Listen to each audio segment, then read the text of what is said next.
Hey guys, welcome back to Theology Thursdays, where we answer your questions on God, faith, and culture. My name is Sarah. We have Kyle. And guys, this week we actually had a student ask a question, which is pretty cool. Yeah, because super awesome. We've been wanting y'all to do that, so way to go. Do that too. Yep. But really, she brought up this question that I think a lot of us have and we don't really think about, but it's basically, is God selfish? So is he selfish? And the reason is, she's like, okay, there's a lot of places in scripture and a lot of times even we, like as student directors and student people, that like, we're like, hey, it's all about God. It's a big deal for him to talk about himself. He's like, hey, worship me. Hey, look at me. Hey, I'm awesome. Yeah. And like, if I were to say that, you'd be like, she's selfish, not cool. So why is this okay for God? But first off, let's look in scripture and see where this stuff is coming where this stuff from. is coming from. Because there's a lot of times, I mean, you just open up the Bible and you'll find passages like, man, it doesn't take a long time to convince someone that God is for his own glory. Because, I mean, you can just open up Isaiah chapter 48, verses 9 through 11. God's talking about how he restrains his anger. Like, that's an interesting subject, just like restraining his anger. But the reason why he does it is for his own glory. So he says, for my name's sake, I defer my anger. For the sake of my praise, I restrain it for you. For my own sake, for the sake of my name, I do it. For how should my name be profaned? My glory I will not give to another. And the Bible is just like filled with these types of comments. And it's been a big problem for a lot of people. Like there's a lot of people who have said, man, it seems like God is being selfish, yet he asks for me not to be selfish, and he asks for us not to be selfish. So how come God can do that? Like a dude by the name of Eric Reese, he's a professor at a school. You don't really care, but smart guy. He's a smart guy, and he grew up in church. He grew up following God, and he wrestled with this. In one of his books, he talks about why he left the Christian faith over this subject, God being selfish.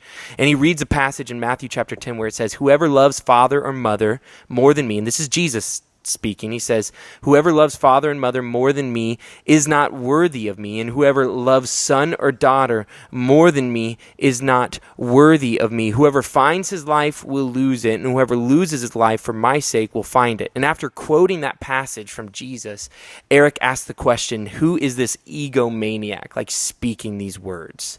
And he just couldn't really understand, man, that's a pretty bold statement to make. I mean, Jesus says, love me more than you love your parents. Right, that's big. Which or is even a more big than your own deal. kids. Yeah, too. Or more than your own kids. Like Crazy.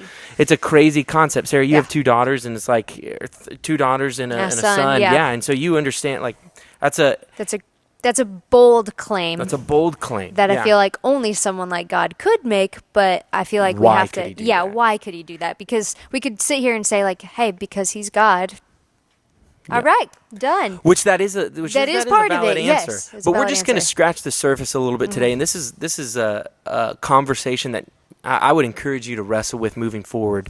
And he'll also put more resources below like this video so that, absolutely. Because again, we're only going to like start the conversation here. There's definitely going to be a lot more. People have been talking about this for a long time. A long time, yeah. So why is it okay for God to ask us to glorify himself? And that word glory, I mean, Sarah and I were even talking about this. We think it's important that we define that. Like glory is simply the weight of God or the worthiness of God, like the value that he has. So if we took all the attributes of God and we put them into a bucket and we would say, man, this is the worth of God, that bucket would be extremely large, way bigger than any other bucket out there. And so probably couldn't be actually contained. Like, I don't think there's a real bucket. Like that's a real thing. That analogy breaks down real quick. Real but fast.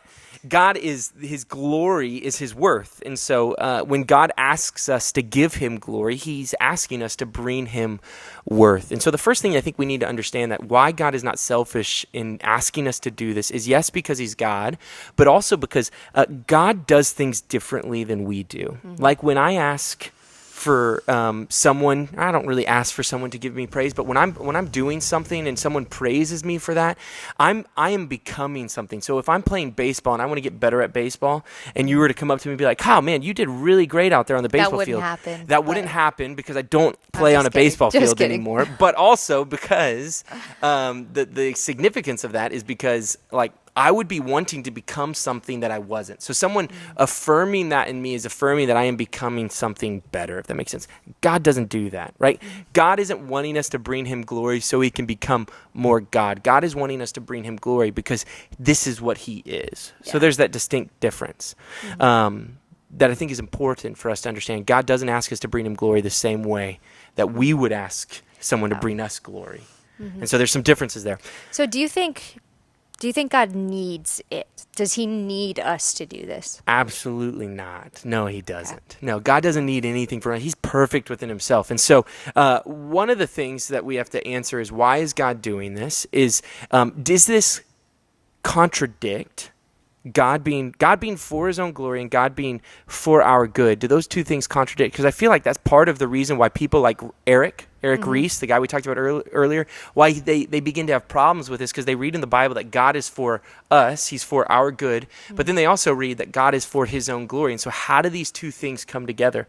And so we try to separate them, but I really don't think that's what we should do. I think we should bring them together and look at it as one object. God being for his own glory is God being for his own good. And so if you can follow me for a second, imagine this moment where you're at the Grand Canyon, right? And I hope you've been to the Grand Canyon. I haven't been. Sarah, you need to go. It's incredible. But when you go to the Grand Canyon, there's this consensus amongst people that when they go there, they feel really small. And they don't feel like that's a bad thing. Like they go there and they're looking at the expanse of it and just how far it extends, and realizing that they're only looking at a small portion of it, but it extends even further beyond that. They're like, man, I feel small. And that isn't a bad thing for them. Like that's actually a moment where they're like, this is incredible, and they feel awesome, and it's for their good. They're like, I feel small, this feels big. Think about God that way. Now, imagine if God was to do something different. Imagine if God wasn't to glorify himself and he was to glorify something else. What would end up happening is, if God was to glorify something else, that would immediately become God. And what happens is, we would then, as people who are made to worship, like we were created to worship something. Because he made us. He made us. That's part of it. And in Isaiah, it even says that God created us for his glory. God created us to worship. And so if he was to glorify something different, we would then begin worshiping that. Now, that wouldn't be an act of humility for God to do that. Yeah. That would be actually an act of hatred, because for God to glorify something else would mean that I would begin to pursue that one thing. I would be commanded. I would have to pursue that object. And if it's less than God, God would be not giving me the best thing, which is himself. So when God glorifies himself, he's giving me the best thing for me, which is himself. Because he knows, the best thing for us is him, because he created us. He created us for him, and he is the best thing. Nothing in creation does that. And so God is the one being in the universe that when he makes much of himself, it isn't selfish. It isn't his ego. It isn't an ego trip, or he doesn't have ego fever, but rather it's infinite giving. God is giving us the best thing. This is not arrogance, it's love. It's not egomania, it's grace. Yeah, absolutely. Well, cool. Yeah, I think this is a big topic that I think we run into more when, like, maybe when things are happening in our life, or even as we're trying to see just more of who God is, like this question comes up. Absolutely. And so as you have more questions, ask them, leave them in the comments below, but also like ask leaders, ask those people that you respect around you, because like these things come up and they affect the way that we believe about God. For sure. And then also, guys, hit the like button. We'd like that. Definitely click the little notification bell so that we can check that out too. And then, guys, we'll see you next week. And make sure you check the resources below as well for more on this topic.